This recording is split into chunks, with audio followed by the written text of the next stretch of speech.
Sa Quezon City Hall, lalo na sa mga lumang gusali nito, kumakalat ang kwento ng isang kakaibang multo na kilala bilang Black Lady.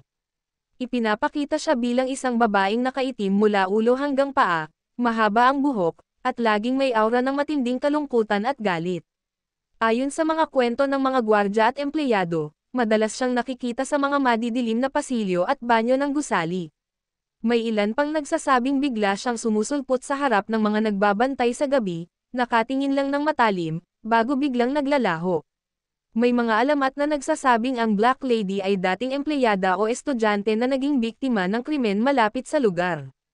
Ayon naman sa iba, isa raw siyang babaeng iniwan ng kasintahan at nagpakamatay, at simula noon ay nananatili ang kanyang kaluluwa sa gusali, naghahanap ng hustisya o kapayapaan.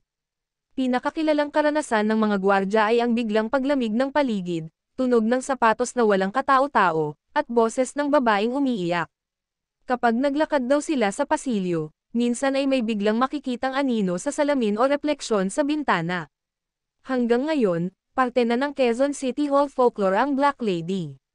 Para sa iba, isa itong babala na may mga kaluluwang hindi pa nakapapahinga.